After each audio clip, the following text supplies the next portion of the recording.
Ms. Bumke, Here. Mr. Cavalier, He's here. Here. Mr. Cohen, Mr. Dudenheffer, Here. Mrs. Maurer, Here. Ms. Shelton, Here. Mr. Snellings. Here. Mr. Chair, you have a quorum. Additions, deletions, and approval of the agenda. Mr. Foley, do we have any additions or deletions?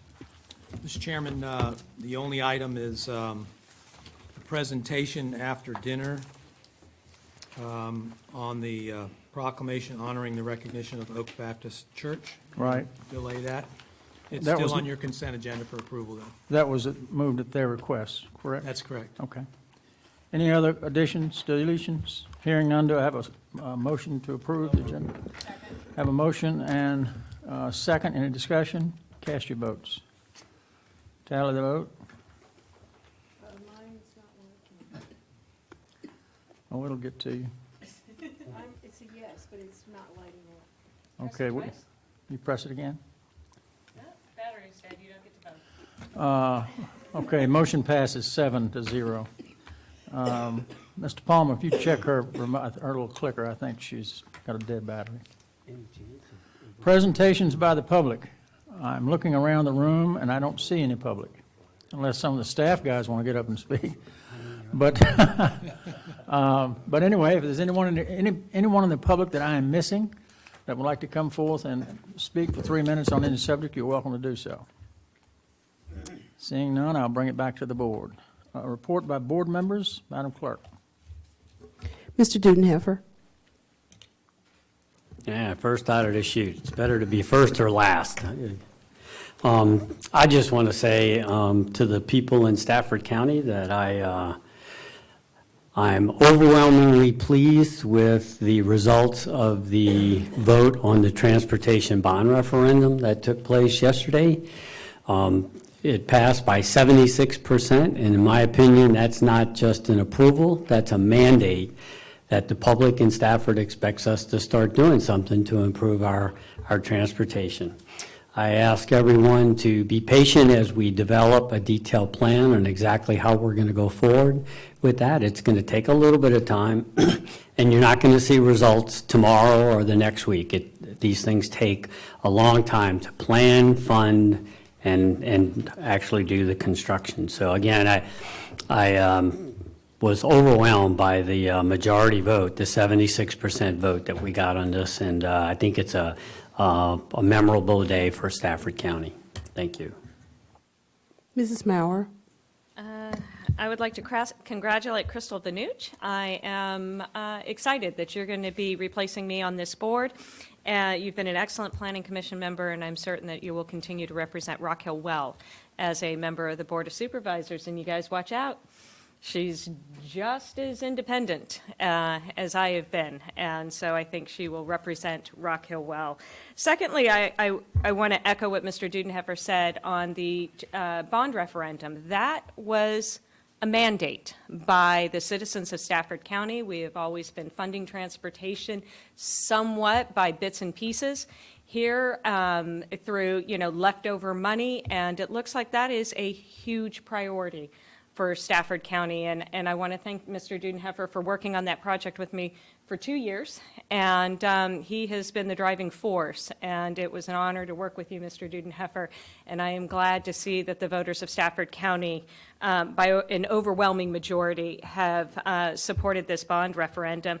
And finally, I know that it is not an operation necessarily of this Board of Supervisors, but I am concerned about election operations. This is the second time in the last 2 years that we have had difficulty with split precincts, and I hope this is something that the General Assembly, as we go into redistricting, take very seriously, because I understand that the General Assembly is the one that does the first set of redistricting, but these split precincts are making it increasingly difficult for us here at the local level to administer elections accurately. And these split precincts, I hope, will become a legislative priority for this board in the next couple of years, that we start pushing as a locality who has to administer elections, that split precincts are not the way to go. It leaves too much room for error,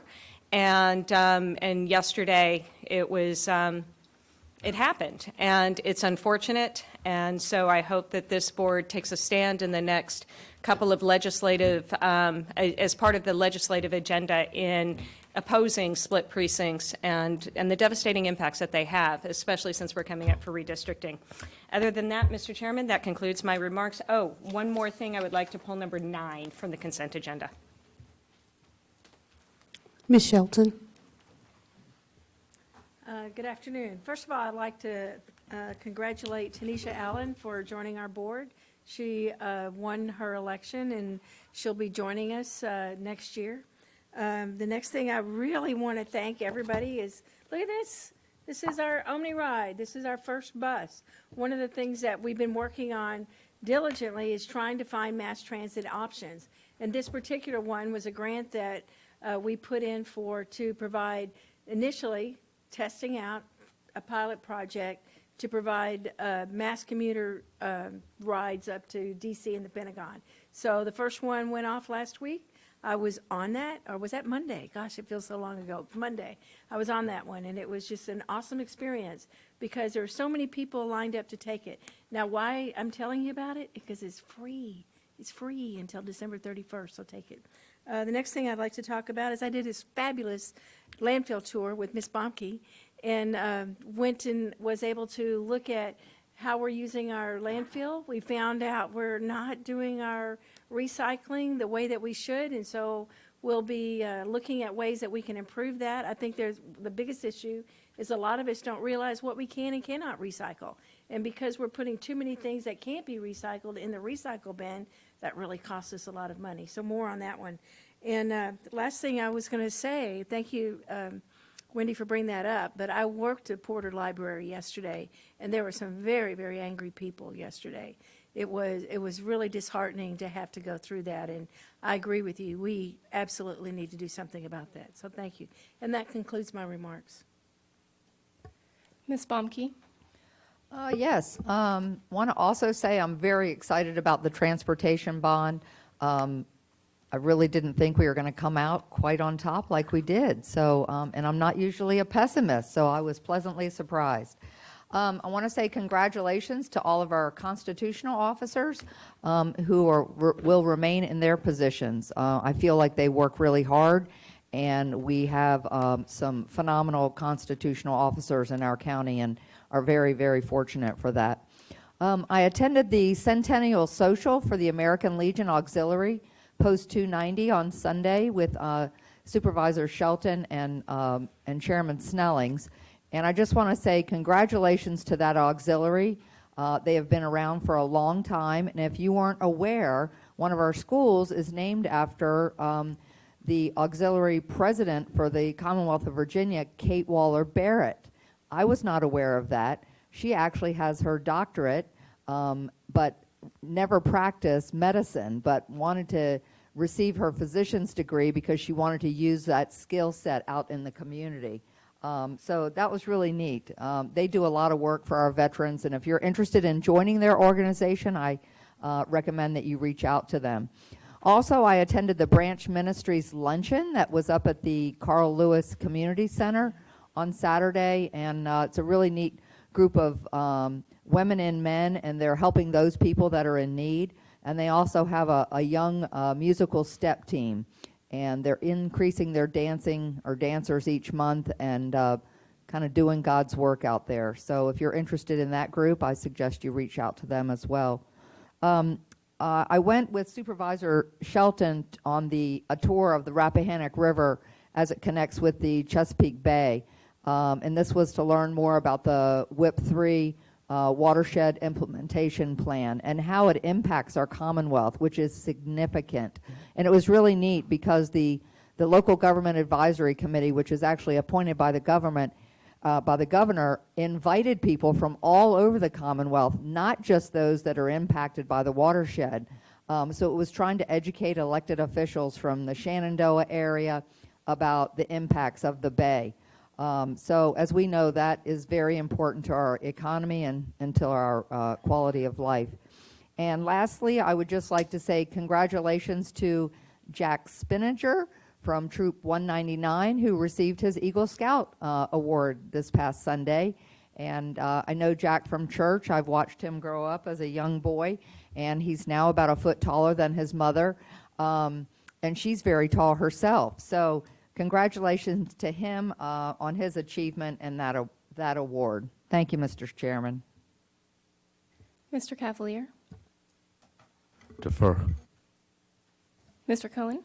Yes, several things. First, I would like to, regarding to the road bond, this hasn't been mentioned, but I think attention and appreciation has to go to the students who have been involved in this process. They walked during the campaign. They've brought road safety to the forefront starting last spring, and I think some of the credit should be given to those young men and women. I want to thank I seem to be doing this far too often, but thank the fire and rescue people for their support for my family during a rather trying time with health issues for my family. Also sticking with the fire department, I want to give them a great amount of praise. If you remember a while back, we talked about they're doing work at Potomac Creek Estates to try to help communities that are a little bit farther to reach and trying to help them get adequate protection and have action plans so that they can be able to deal with things. And the work they're doing, they said this past Sunday when we were meeting with the residents, is looking at to be a prototype for what they can do with other communities in Stafford. So I appreciate that. Congratulations to all the various constitutional officers who won and other people who won in the election yesterday. I also want to thank our staff, Jason Towery and Trent, who I'm Funkhauser. I think I've said it right this time. They have been instrumental and terrific in dealing with stormwater issues, especially with erosion in one of the communities in my neighborhoods.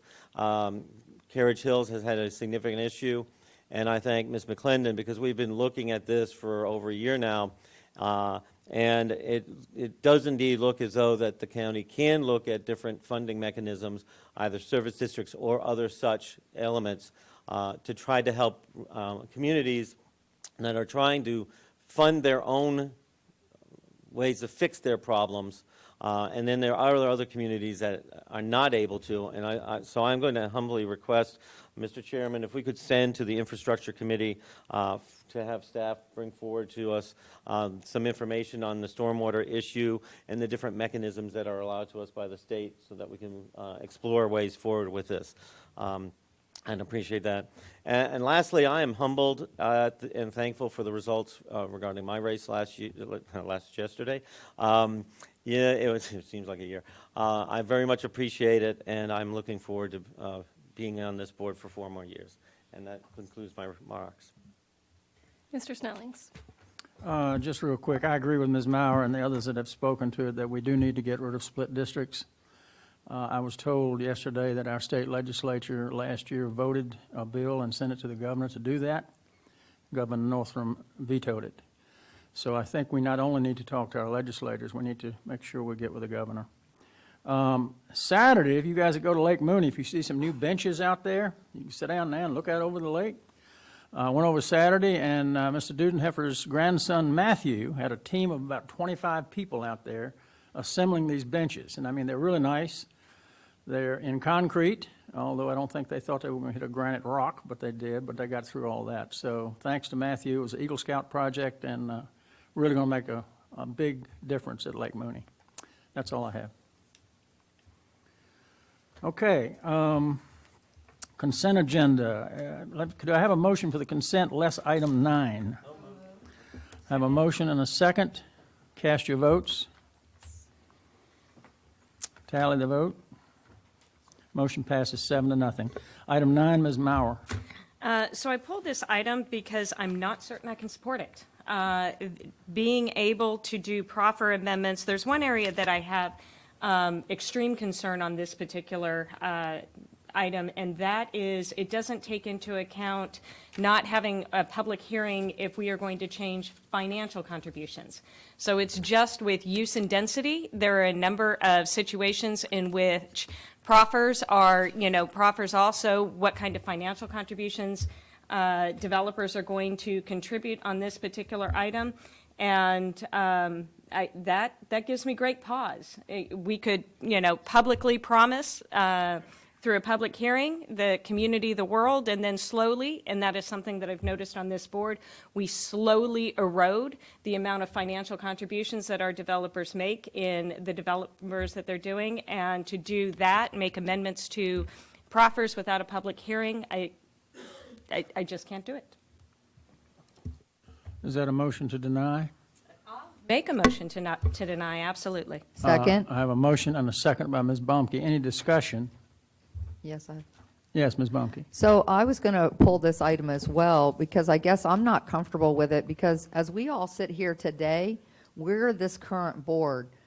We pay attention to everything that goes on, and I'm sure in future years, other board members will, but sometimes things are missed inadvertently just due to the sheer volume.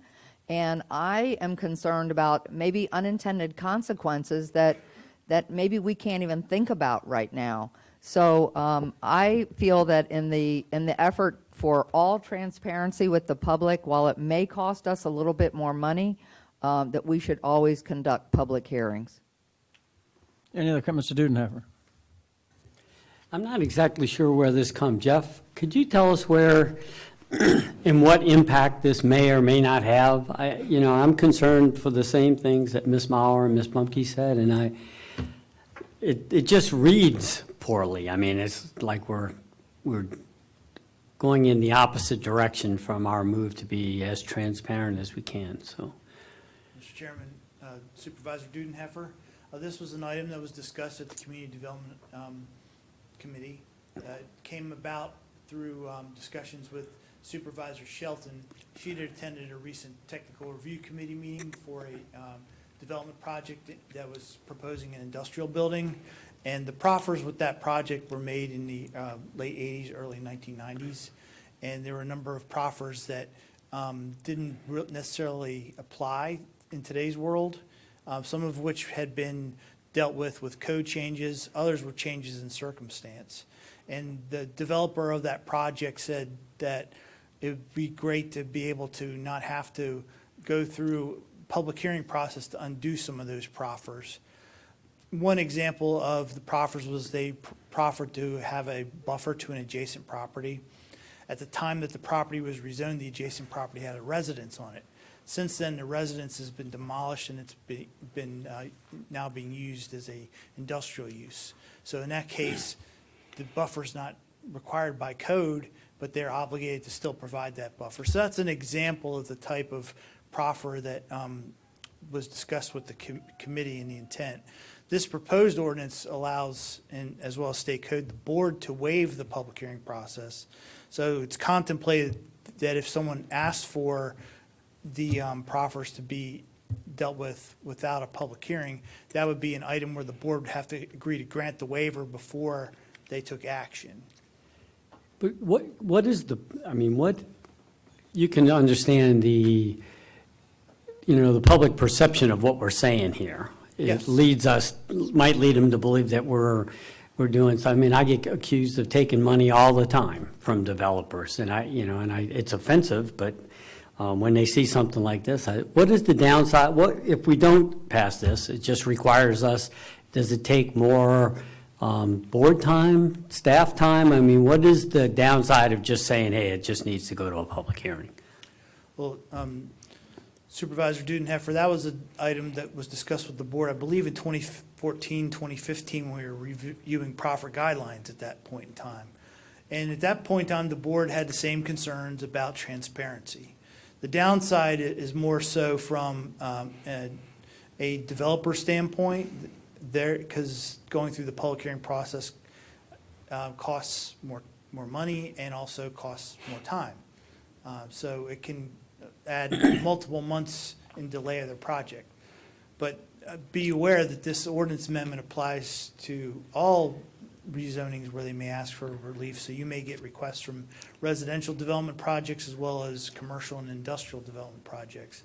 But the power is still within the board's hands to grant or not grant the waiver of the public hearing process. Then I don't understand. I guess to me, I think we should err on the side of being as not even giving some, like a paper-thin edge to our public perception of our lack of being transparent. So I don't see, except for some time, and, in the example you used, when was the original proffers done? It was done probably 30 years ago. So for 30 years, and now we're going to delay time and a little bit more money. I don't see where that's a real detriment. So I'm going to vote for the motion. But thanks, Jeff. Mr. Cohen? Yeah, Oh, I'm sorry, Michelle, I'm sorry. When this came up in front of the CEDC and we talked about it, some of the other cases that were talked about in situations were things that were proffers that were built within those plans that were actually not executable. They couldn't even be done. And so the idea was, in our discussion, is to look at things like that were proffered, like in this case, 30 years ago, and if they truly can't, they first of all, to grant that proffer would violate a current ordinance or a law. Why would we do that? So that doesn't make sense. The other one is where you actually can't comply with it. Why would we do that either? And so when we looked at it, like in this one, we said specifically that it wouldn't affect the use or density. We never talked about changing proffers for money because that wasn't part of it, but that's why we're sending it to the Planning Commission. But we could. We could add that in there when we send it to the Planning Commission and say, not just affecting use or density, but also affecting money. But again, the intent of this was only to look at those places where we have that conflict. And so right now, what I didn't know is that staff, God bless y'all, staff is making these decisions, and I wouldn't say arbitrarily, but let's just say I did. And so staff is making decisions about these kind of issues without our knowledge. And so they're seeing the differences between them. And so now the question is how do you treat each one of them fairly, right? And so that's what we were looking for at the CEDC, is some way to be able to handle these really old proffers that are sitting there on these plans and doing it in such a way that we don't have that conflict within the team. And that's what I saw at the TRC. And it was staff going, I don't know what to do. This violates our current laws. So this is a way to mitigate that. Mr. Cohen? And I understand where you're coming from, Ms. Shelton. Jeff, can I just, I want to make sure I have my head wrapped around the process. So in theory, that anybody if somebody wanted to change the proffer, it would have to come to this board, and then we would decide whether to have the public hearing or not have the public hearing. Supervisor Cohen, under the idea of the board granting waiver, that's correct. Okay, so then that raised, you made me, the hairs, what little hairs there are on the back of my neck go up. Because then I'm thinking, okay, so if we do it for this parcel but not that parcel, this business but not that business, then that could be arbitrary and capricious. Whereas now, they come before the staff and staff tries to do it in a more equitable manner, whereas if you just made it that this board would be just voting willy-nilly, and that's what got me really concerned. Is that sort of a logical thing that we could get into? Yes, Supervisor Cohen, it does raise some questions for people that are asking for something that's very similar, and the board may say in one case yes, another case no. The state legislation puts the discretion with the board. It says the board may grant a waiver. The board doesn't have to grant a waiver. Thank you, sir. Any other comments? Ms. Mauer? So I'm still supporting my motion with the way this thing is worded. If this were to come back and we talk only about where the proffers violate current state code or ordinance, I might reconsider, but it says we can waive it unless it's use and density, and that's just way too broad for me. I understand, and I appreciate your clarification, Ms. Shelton, on in cases where it violates current ordinance or law. That makes sense, but the way this thing is currently written, it leaves the door too wide open for me. Any other comments? Yes, Ms. Baumke? Do we have an opportunity to defer it Oh, absolutely. and send it back for maybe a revision? Ms. Mauer, I would need you a be sub- willing to do that? I would be willing to amend my motion for a deferral Okay, I have a and for a rewrite, A rewrite? significant rewrite. amendment to the motion to defer for a significant rewrite. Do I have a second? Who seconded? Second. Second, okay. Any discussion? Hearing none, cast your votes. Tally the vote. Motion passes 7-0. For the first time in my career on this board, there is no unfinished business. Mr. Chairman, We cleared the board. I'm sorry. Oh, you're going to spoil that? Are you going to? No, sir, I'm I'm sorry. not going to spoil it. We did have one item under the county administrator's report. Oh, I apologize. That's all right. We just, Yes, you did. I apologize. And I looked at county attorney's report and I said, well, in my career, I've never had one, so I just skipped right on through. But Rashida, I'll go back to you. Do you have a report today? Thank you for recognizing me, Mr. Chairman. No, I have no report at this time. Thank you. County administrator.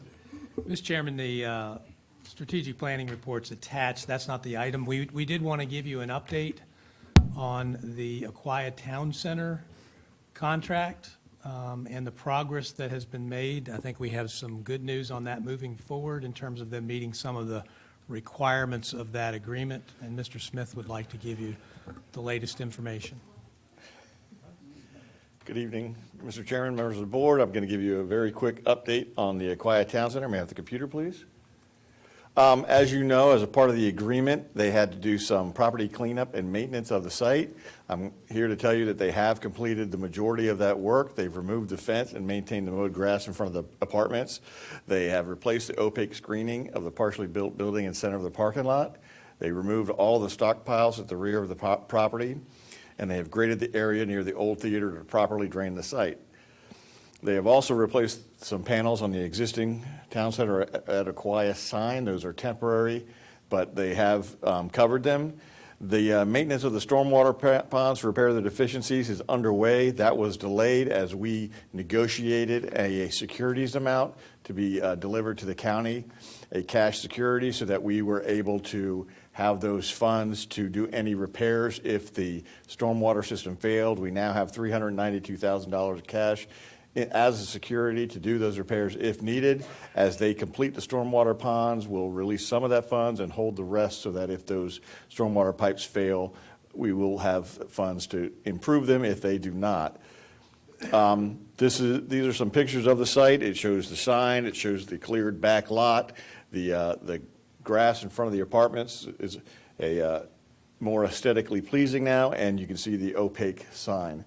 I believe that they have met their requirements or are in the process, and therefore they have met the intent of the board, and I feel that we should continue to move forward and allow them the opportunity to find a tenant over the next 2.5 years as the agreement had provided them.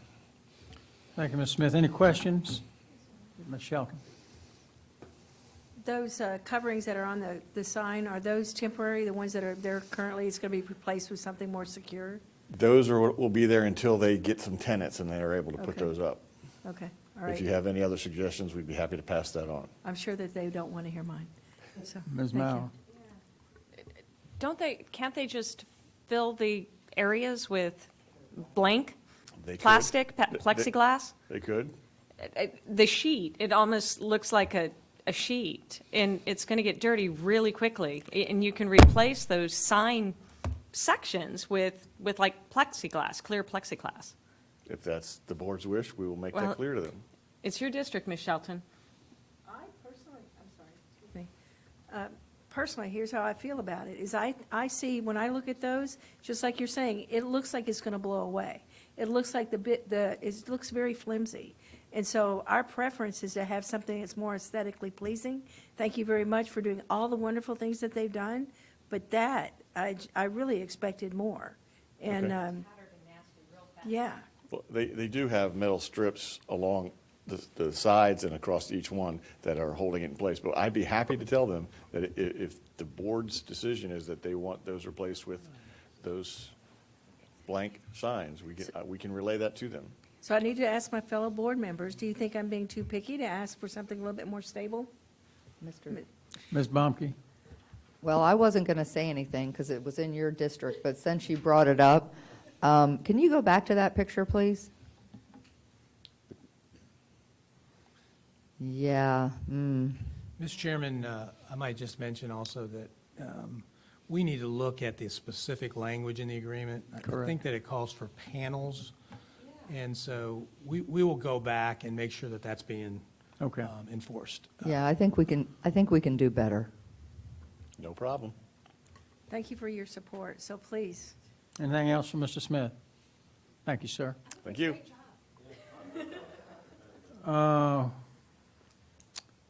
Anything else, Mr. Foley?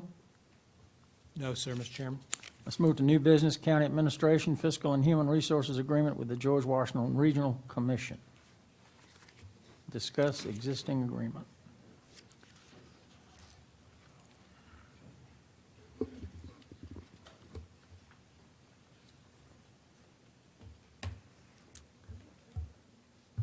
Mr. Chairman, members of the board, Fred Presley, Deputy County Administrator. Just an overview, this was requested by Chairman Snellings, just to review our current agreement. So this agreement dates back, the original agreement was 2006. It was with RADCO, the Rappahannock Area Development Commission at that time. And what it does is Stafford basically provides them with HR and finance services for their employees. So they get the same benefits, and we do their payroll and those types of things. The original agreement in 06 provided for administrative fee to be paid by RADCO at that time. It was 5%. Subsequently to that, that was June 06. In October of 06, the chairman of RADCO at that time asked that we remove that fee because it was too onerous for them at the time to pay for that. This board agreed to remove that fee, and they were actually reimbursed. And in 2008, the entire agreement was redone. It's less specific, but it covers the basic things. We will provide their payroll. We will provide their HR services to include health care and dental and all those types of things, just like county employees have. Essentially, they're treated like county employees to that effect. Now, the agreement also states that they will pay any money that we pay out on their behalf within 30 days, with the exception of the health care, which is settled up at the end of the year by September 30th of each year. They've complied with that aspect of it. I will say that the other piece of it, the payroll and the health care, other aspects that they pay on an ongoing basis, particularly the payroll, has lagged. So we looked at the last 16 months, and on average, we are 3 to sometimes 4 payrolls ahead. So that averages about $120,000 at any given time that the county has paid on their behalf. It does settle up at the end of every year. We are currently working with Linda Millsap at GWRC with their cash flow issues. It has a lot to do with how the communities pay them, and the fact that as a regional planning organization, they rely heavily on grants, both state and federal, to fund a lot of what they do. Their administrative fees, and so they've been in the process of trying to work out solutions to their cash flow problems, but it's something that I know that has come to the board's attention and is part of the GWRC meetings that we have been essentially fronting their payroll up to, over the last 16 months, the maximum they've been behind is like $200,000. Currently, it's about $130,000 in that range, and it dropped down as low as $40,000. But other than that, all the aspects of the agreement have been met to date. And again, anything they're behind at the end of the year, they do settle up at the end of the year. But it's something that it has been stated that, it's should we be doing that in terms of, as this is a regional organization, is that Stafford's responsibility. So it might be an opportunity to look at this agreement. This current agreement goes back 2008, June of 2008. Might be an opportunity to take a look at that. We have the Linda Millsap's full support to work through that and try to come up with, different terms. But for now, we just wanted to Mr. Snelling's request, bring it to your attention, take any feedback you might offer. Mr. Dudenhofer has a question. Sure. This was my idea back in 2000. That's how old I am now and haven't been here, that all these ideas come back. But at the time, the organization is small. It's larger than it was back then. It's small. It's very difficult to manage the various aspects Right. of a good manpower human resource program with just a few number of employees, your overhead is really high.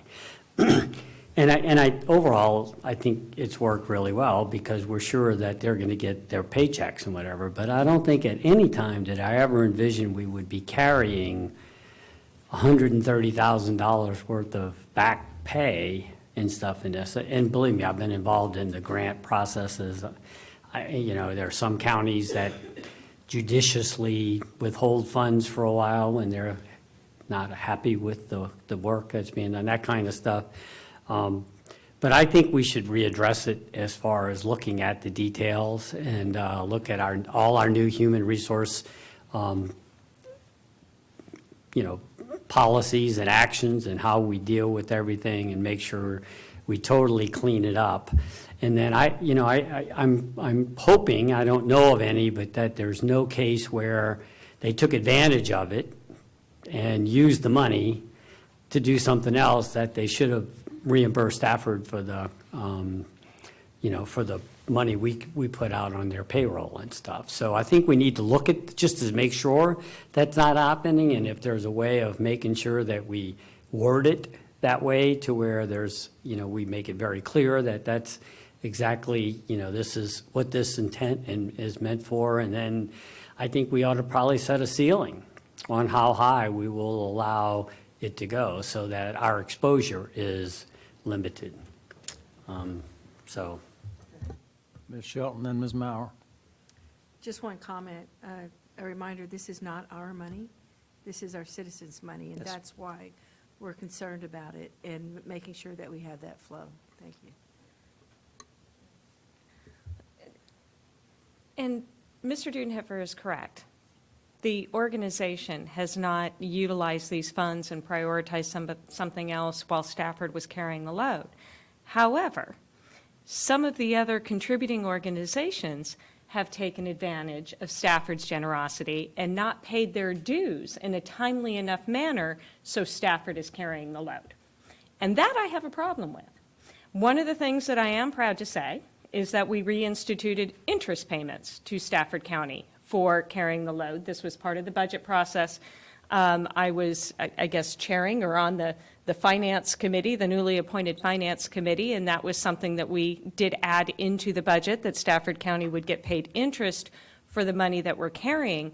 But it's, Linda Millsaps, Dr. Millsaps, has been wonderful in ensuring that they're not paying for other things and having Stafford carry the load.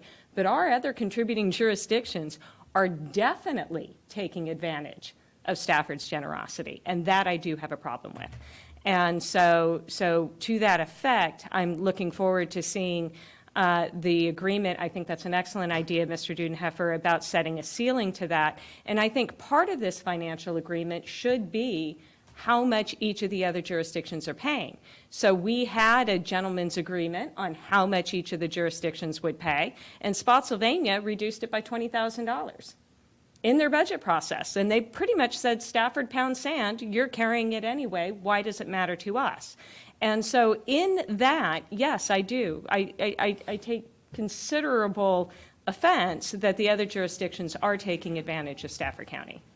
And that is one of the things I know that they're discussing with the board and with the other jurisdictions about when they make their contributions, how those are done, to try to deal with this cash flow issue that they have. Ms. Baumke. Yeah, so I would just like to echo some of these thoughts, and I want to thank Dr. Millsaps, under her leadership, bringing a lot of things to the forefront of the GWRC Commission, because this hasn't been the only thing. There have been other items as well. I think we definitely, so my only concern, and I agree that we should maybe have a ceiling, however, we are very dependent on VDOT, and VDOT has worked very closely with the staff at GWRC and FAMPO as far as trying to get invoices off their desk as quickly as possible. But once you set a ceiling, it really creates a payroll issue for them. And maybe GWRC has to get some kind of a loan from a bank that they can, tap those funds in the event they're tapped out with Stafford County.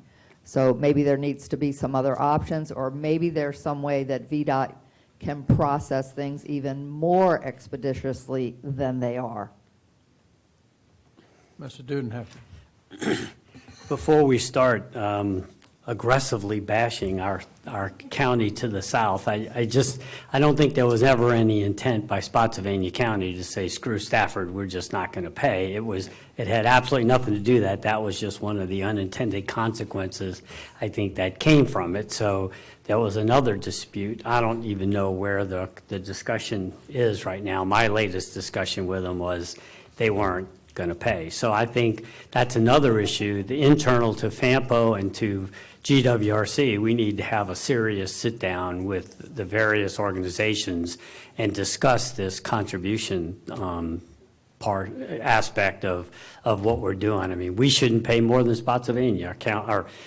Our populations are about the same.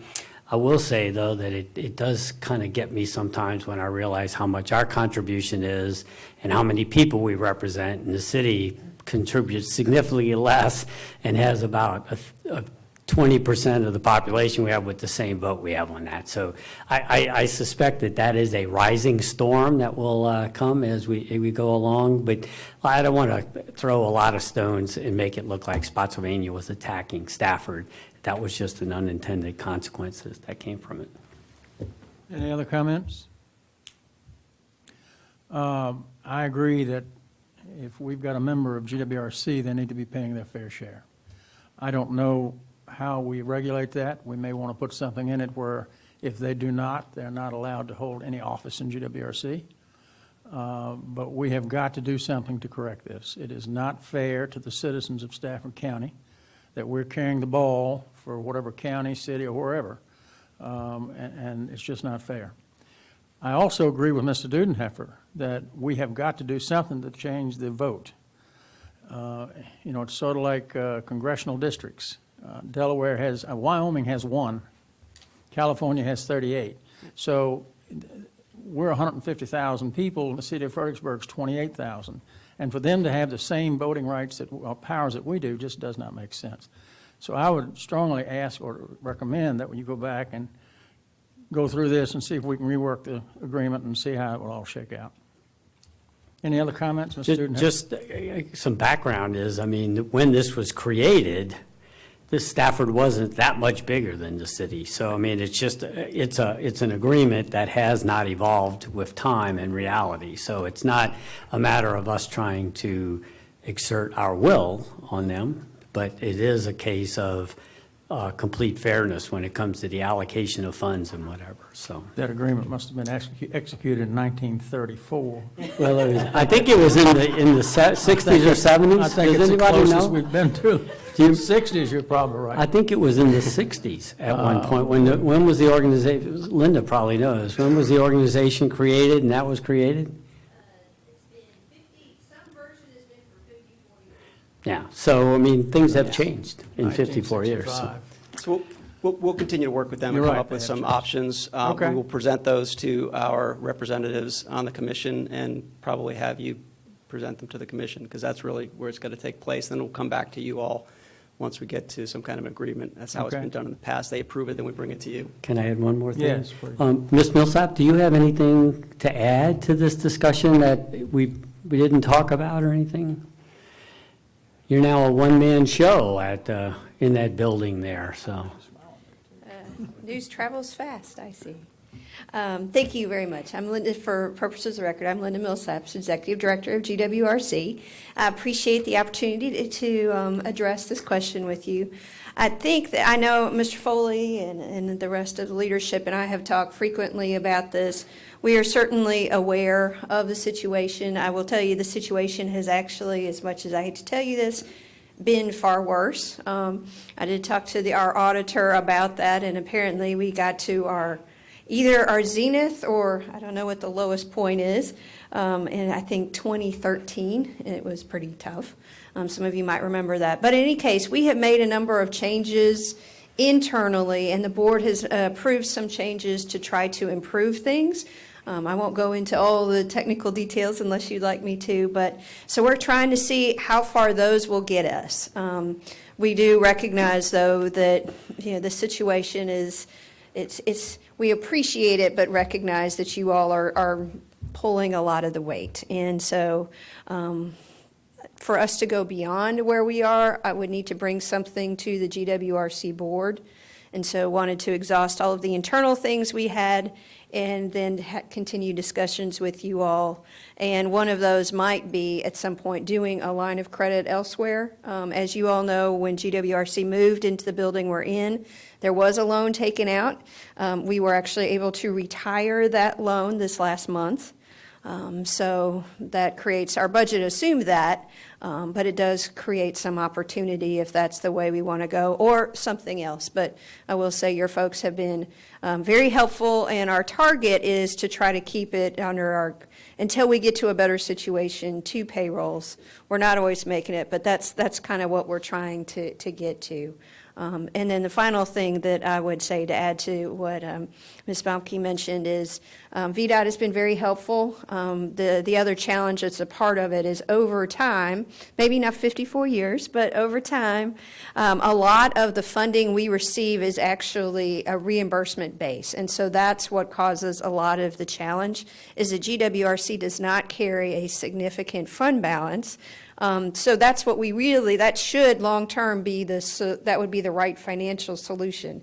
But that would require a lot of changes in all 5 jurisdictions in that relationship. So until we get to that point, we appreciate what you're doing and continue to work with your staff and however we can and try to continue to close the gap.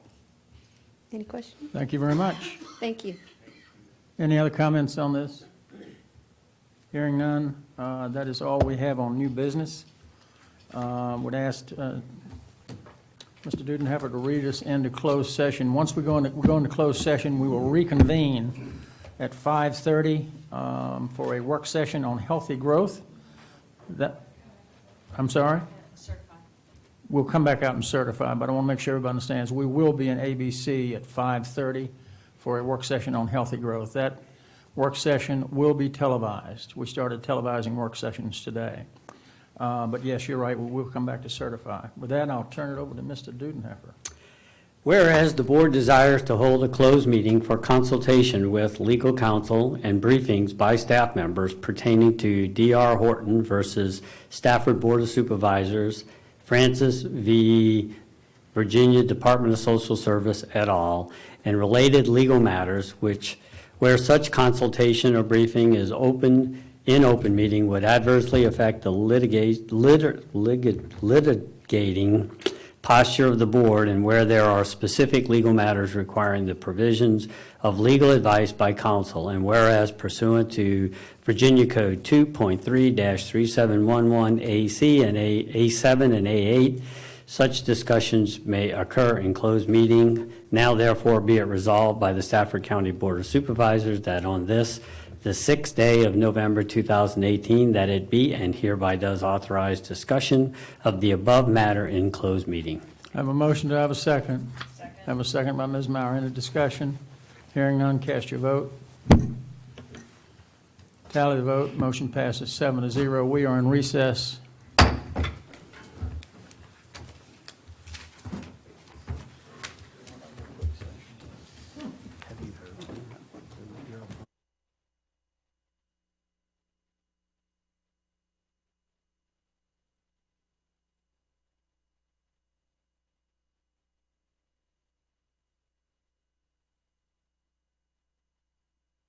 So are we okay? We covered the The bases here? County attorney.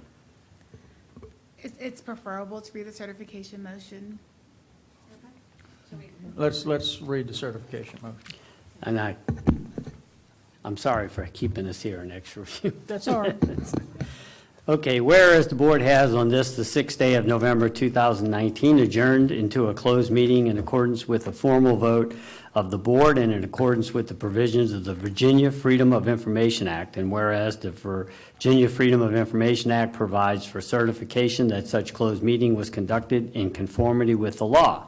Now therefore be it resolved that the Stafford County Board of Supervisors does hereby certify on this, the 6th day of November 2019, that to the best of each member's knowledge, 1, only public business matters lawfully exempted from open meeting requirements under the Virginia Freedom of Information Act, and 2, Only such public business matters as were identified in the motion by which the closed meeting was convened were heard, discussed, and considered by the board. Second. I have a motion and a second. Cast your vote. Tally the vote. Motion passes 7-0. Ms. Bumke.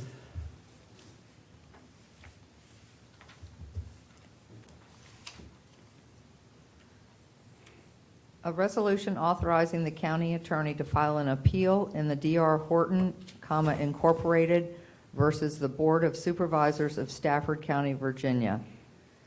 Case L18-2753.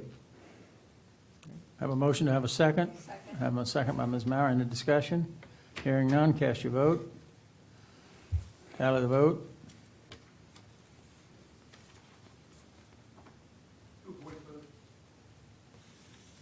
Aye. Voice vote? All in favor say aye. Aye. Opposed? Motion carries 7-0. This time we will recess until 5:30, when we'll be meeting in ABC for a work session on healthy growth. Is there dinner?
He will lead us in prayer, and I'll lead us in the pledge.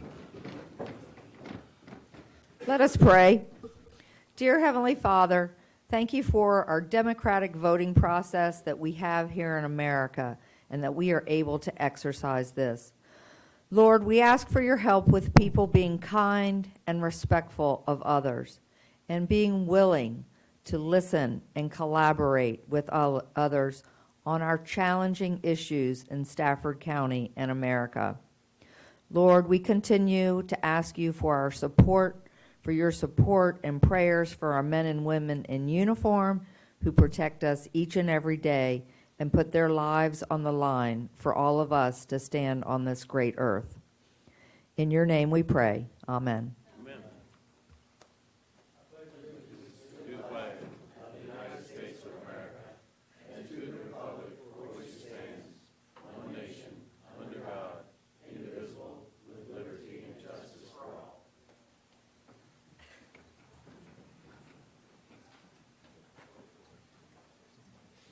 Before we get started with the program, I'd like to ask everyone, we had a couple of issues at our last meeting concerning cell phones. If you would just reach in and turn it off so it won't disturb the folks around you. We have a proclamation tonight to recognize Native American Heritage Month, and I'm pleased to say that we have the representatives from the Potomac Indian tribe here, and Mr. Cohen is going to make a presentation.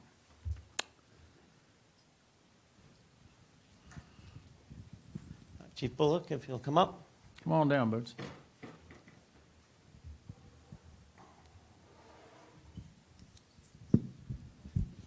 Seems we get to be honoring our Stafford tribes quite a lot here.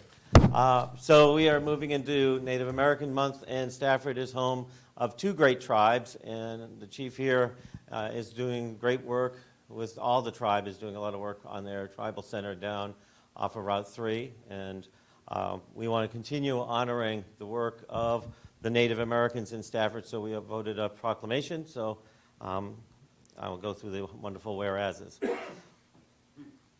Whereas Native Americans have made significant contributions in all phases of our economic, social, cultural, and political life, and whereas Each year, Americans observe Native American Heritage Month by celebrating the histories, cultures, and contributions of Native peoples whose history in this land began before America was a country. And whereas Stafford is historically home to two Native American tribes, the Potomacs, the northernmost tribe of the Powhatan Nation, and the Manahawks, as well as the county is home to Alaskan, Hawaiian, and other indigenous peoples. And whereas Native Americans are leaders in business, military service, education, healthcare, science, and technology, and other areas that propel Stafford forward in jobs and business and in education. And whereas our Native American community contributes to the great diversity and unity of Stafford County with its rich history of different cultures and ethnic impact. And whereas, in particular, the members of the Potomac tribe have done an outstanding job in interpreting and reenacting the history of their tribe and Stafford County and sharing it with the community, especially in the tribe's strong partnership with Stafford County in celebrating Stafford's 350th anniversary. And whereas, as Stafford continues to build a community that welcomes all, we thank our Native American community for their many contributions to both Stafford and our country. Now, therefore, be it proclaimed that Stafford County Board of Supervisors on this, the 6th day of November, 2019, that it be and hereby recognizes the month of November 2019 as Native American Heritage Month in honor of the contributions of all the indigenous peoples of Stafford County.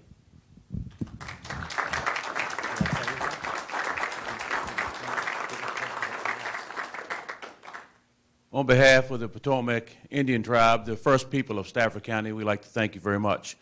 Also, we have continue speaking our Native American language. So tonight, we'd like to remind you that we continue that on. And Kentuamux, Warans, Tuamitucks. I bid you hello, Chief Strongbridge. We thank you again for the partnership, the great partnership with Stafford County. We look forward to our bright future together. We thank you very much. And the tribe has classes in their language, so get in touch with the tribe, and you could take one of their classes to learn how to speak it, as well as the chief does. Okay, thank you, Mr. Cohen, and thank you, Chief Bullock. This time, we're going to have presentations by the public. I would ask that you, if you want to speak to the board this evening, that you confine your remarks to 3 minutes. You can speak on any subject unless it is a public hearing, and we ask if you let you wait until the public hearing time. When you come to the microphone, please state your name and address. If you are a student, do not give your address. Like I said, you will have 3 minutes. The green light will come on. The yellow light will come on, telling you have about a minute left, and when the red light comes on, it's time to wrap up your remarks. I do not have any speaker cards. So anyone on my right that would like to address the board during public presentation, please come forward. Seeing none, anyone on my left? Good evening, members of the board. My name is David Sousa, and I'm a student at Colonial Forge High School. As we all know, the bond referendum did pass yesterday, and those I don't know about you, but I was watching those numbers as they came out. And now that we have the bond referendum passed, we can start allocating money to specific projects. Say, I believe it was $10 million. I would respectfully request that you would start putting those money into safety projects first, such as off major secondary roads, because those should be, in our opinion, top priority over, say, expanding Garrisonville Road, just because those roads are primary. That's all I have to say for that as of now. Thank you for your time. Thank you. Anyone else on my left would like to address the board? Seeing none, I'll bring it back to the board and close public presentations. This time we're going to public hearings. Our first public hearing is authorize the transfer of county property in Centerport to the Economic Development Authority, Hartwood District. Mr. Holden. Thank you, Mr. Chair and members of the board. Tonight I'll explain the process of this transfer. But first, I'd like to recognize two members of the Economic Development Authority Board that are here and ask the chairman if he'd like to say a few words about the authority's interest in doing this. Both Skip Cowsey and Joel are here, and I'm going to ask Joel to come up and just give you a briefing on the EDA's interest in developing this property. Okay. Good evening, Supervisors. Mr. Chairman, thank you for having me. A few brief remarks. As many of you already know, the EDA is not part of the budget, and we are operating as efficiently as we can. And the way we do that is by the transfer of property and using that as a mechanism to generate revenue for the continued prosperity of economic development. We take this responsibility very seriously. It's in our best interest to serve the best interest of the county and being prudent with the taxpayers' dollars. We consider it their property. We've had some success, which we would like to replicate in the future. Some of those successes you're very familiar with, the Globe and Laurel, the runway extension for the airport. We've had some private property purchased that has created new jobs in the community. And John will go over some of those new properties in the future in the presentation, but I would ask that you consider the land exchange as a viable way to allow us to continue to push business forward and create jobs within the community. Thank you. Thank you, Mr. Griffin. Yes, so to follow on with what Mr. Griffin said, recently the EDA was able to return a property on Route 1 that was actually an exchange that allowed the airport extension to happen. So that property on Route 1 has been developed. The proceeds of that sale are actually going to help Germanna in their continued growth and expansion in Stafford County. Also, the EDA has been working and investing in a property they got from the county called 204 Thompson. They have invested a significant amount of money to bring that property up to market rates, and they're now encouraging that, and that is now on the market for sale. So quite briefly, and many of you heard this, but the Economic Development Authority's primary role is in property development, and they're well situated and focused on that effort, and they look forward to doing that, again, to bring these properties onto the tax rolls and produce jobs and revenue. So just briefly, staff reviewed a number of county-owned properties, and there are a few that are being contemplated that might be appropriate to transfer to the EDA at this time. This public hearing is just about one of those. That is what we call the Centerport Lot. It's approximately 10 acres, 6 of which are usable.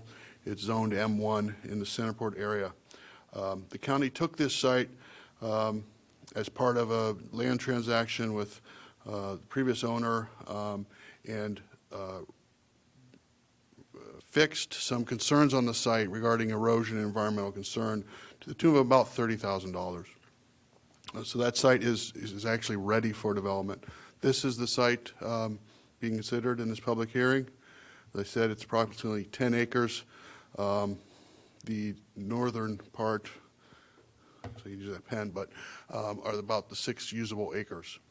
Again, it's in the Centerport area, again, an area targeted in the comp plan for more industrial manufacturing type development, and the EDA is prepared to either invest in it to get it to market or get it to market forward. So this public hearing and the next steps would be to transfer that to the EDA. Part of the resolution to do so is that in that resolution, because the county has invested approximately $30,000 in both staff time and some actual hard costs to retain up to that amount, that the EDA, when they sold it, that amount would be returned back to the county. So the resolution is in your board package.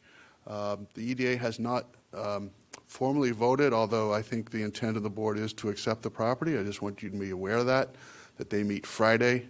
On their agenda is to vote to accept the property if you so choose to vote on it tonight, or if you want to wait till they vote, that's certainly at your discretion. But I think you've had this discussion with them in a joint meeting, so I think the intent is all forward to moving forward with this. I'll take any questions. Any questions for Mr. Holt? Thank you, sir. This time I'll open the public hearing. Is there anyone on my right that would wish to address the board on this? And keep in mind, the same rules apply. You have 3 minutes. Please state your name and address when you come to the mic. Anyone on my right? Seeing none, anyone on my left that would like to address the board on this public hearing matter? Seeing none, I'll bring it back to the board, close the public hearing. As this is in the Hartwood District, I make a motion for proposed resolution R19-333. Second. I have a motion, second by Ms. Mauer. Any discussion? Hearing none, please cast your votes. Tally the votes.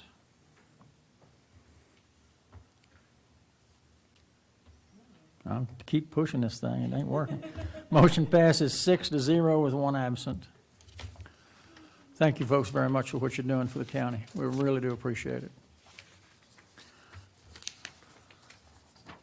Item number, am I missing a sheet here? No, there it is. Item number 17, Public Works. Consider a request for funding from the FY 2021 and 22 VDOT Transportation Alternatives TA program for proposed sidewalk projects along Stafford Boulevard, Salisbury Drive, and the Belmont Ferry Farm Trail, Phase 6. Brian. Yes, Mr. Chairman, thank you. My name is Brian Council, Deputy Director of Public Works for Capital Improvements. Tonight, we're here in response to an action the board took in September of this past year to authorize a public hearing to discuss any comments with receiving these what are called Transportation Alternative Program funds from the federal government. This public hearing is a requirement to acquire those reimbursements. As you guys likely know, the TAP program, for just an acronym there, leverages federal funds for the completion of infrastructure projects and various planning organizations like sidewalks, traffic calming, bicycle facilities, et cetera. The federal monies are good for up to 80% of these costs, with the locality bearing 20% of the costs. And prior, like I said earlier, prior to the awarding of funding, a public hearing must be held. Some of the past TA projects that we've done, as you may recall, the Courthouse Streetscape project, the Belmont Ferry Farm Trail Phase 4, which is currently coming to an end, Trail 6, Phase 6, which is getting ready to start, and the current 2 sidewalk projects that are currently in design, Onville Road and Flatford Road. One of the projects that have been approved for submittal for TAP funds is a sidewalk along Salisbury Drive. It's roughly 900 feet. It's going to be a 5-foot wide sidewalk inside the right-of-way. The cost will cover some right-of-way acquisition, utility relocation, and the actual construction of the sidewalk itself. Estimated cost is just under $900,000. The county's share would be just under $180,000. Here's a graphic of that.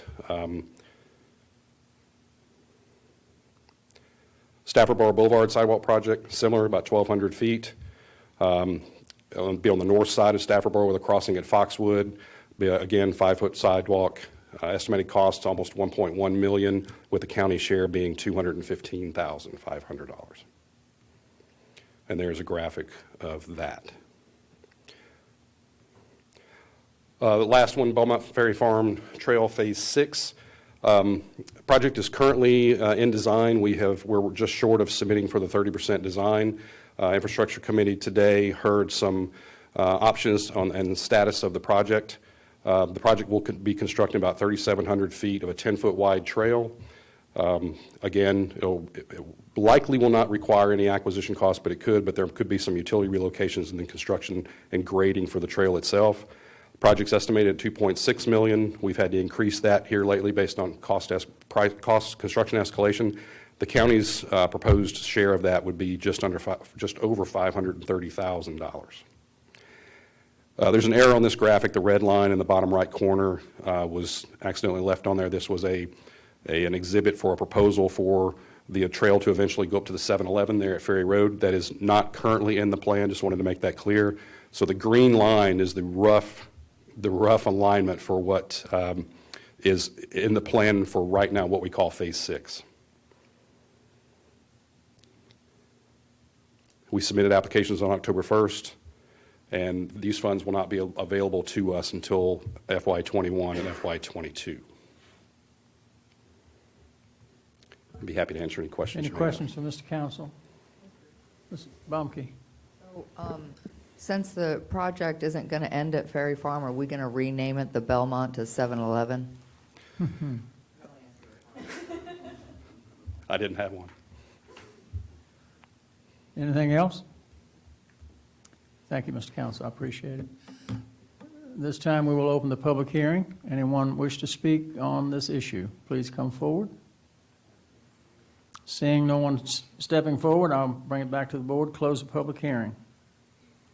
This is in the Garrisonville, George Washington, Griffiths, Widewater districts. So I will entertain a motion. Mr. Chairman, I move for R 19307. I have a motion by Mr. Dudenhofer. Do I have a second? Second by Ms. Mauer. I'm sorry, Ms. Mauer, go ahead.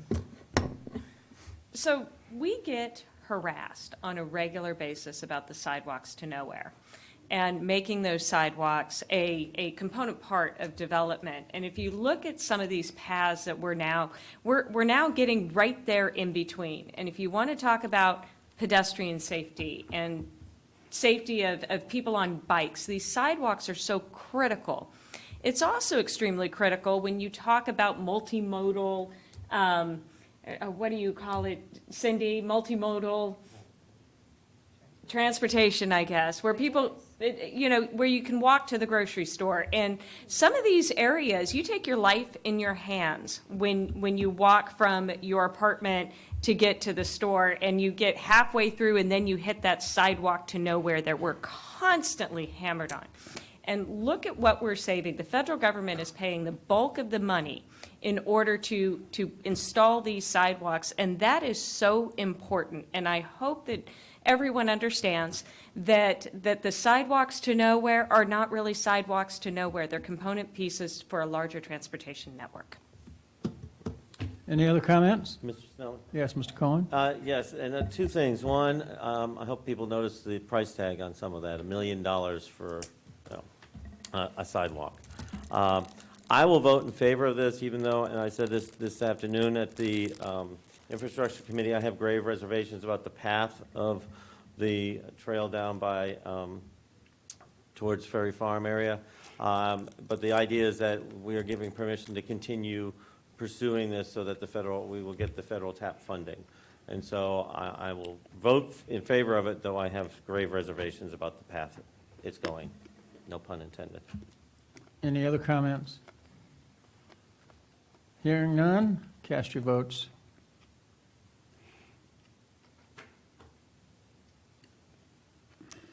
Motion carries 6-0 with one absent. Mr. County Administrator, is there any more business to bring before the board? I would just like to remind everyone that at 10 a.m. on Friday, we will be holding a Veterans Day service at our Veterans Memorial out back. We're doing that on Friday so that we won't conflict with the many other presentations and memorials that will be held on Monday. So the public is invited. I urge you to attend. Our guest speaker is Lieutenant General Ron Christmas. Thank you, good evening, and have a great night. Meeting adjourned.